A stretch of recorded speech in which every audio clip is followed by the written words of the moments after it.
एक गांव में एक बहुत ही दुष्ट शिकारी रहता था। वह अक्सर जंगल जाकर छोटे बड़े पक्षियों और जानवरों का शिकार करता।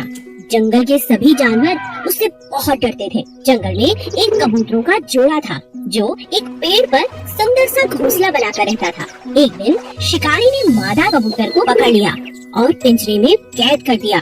शिकारी अब और शिकार करना चाहता था, लेकिन अचानक तेज हवाएं चलने लगी और तेज बरसात होने लगी। अरे यह क्या, मौसम तो बिगड़ रहा है। लगता है और शिकार करना बहुत मुश्किल होगा। मैं पेड़ के नीचे खुद को छिपा लेता हूँ। शिकारी को छुपने के लिए कोई और जगह नहीं मिली तो उसने खुद को एक पेड़ के नीचे छुपा लिया। ये वही पेड़ था जिस पर मादा कबूतर रहता था। जब तक बरसात रुकी तब तक रात काफी गहरी हो चुकी थी और शिकारी ने उसी पेड़ के नीचे रात बिताने का सोचा। आज रात यहीं रुक जाता हूँ। शिकारी भगवान से प्रार्थना करने लगा क्योंकि वह बरसात में भीग चुका था और उसके पास खाने के लिए कुछ भी नहीं था। शिकारी ठंड से कांप रहा था। हे भगवान, मेरी मदद करो, मुझे बहुत ठंड लग रही है और भूख भी लग रही है। दूसरी तरफ नर कबूतर बहुत डरा हुआ था क्योंकि मादा अभी तक वापस नहीं आई थी। मादा कबूतर उसे सुन पा रही थी कि वह बहुत डरा हुआ है, इसीलिए उसने नर कबूतर को बताया कि वह शिकारी के पिंजरे में फंसी है और वही पेड़ के नीचे बैठी है। वह अपने पति से कहती है, हमें शिकारी की जान बचानी चाहिए क्योंकि ये हमारे मेहमान हैं और मेहमान तो भगवान की तरह होते हैं। ऐसा कैसे हो सकता है? उसने तो तुम्हें मारने के लिए पकड़ा है। शिकारी की कोई गलती नहीं, ये तो मेरे पिछले जन्मों की सजा है।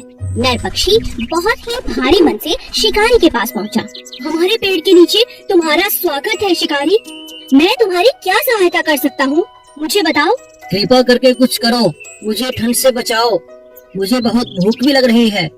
कबूतर शिकारी को कुछ सूखी लकड़ियाँ ला कर देता है ताकि वह उन्हें जलाए और ठंड से बच सके।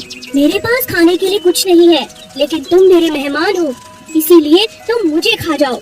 इतना कहकर कबूतर ने उसी आग में छलांग लगा दी।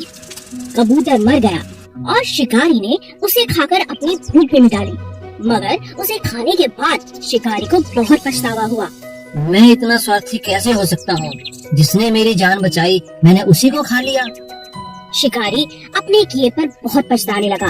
इस बात से दुखी होकर शिकारी ने मादा कबूतर को पिंजरे से रिहा कर दिया और आगे से कभी किसी पक्षी को ना पकड़ने की कसम ली। वैद और चिड़िया। एक दिन एक वैद जी को शहर से वापस लौटते हुए बहुत देर हो गई।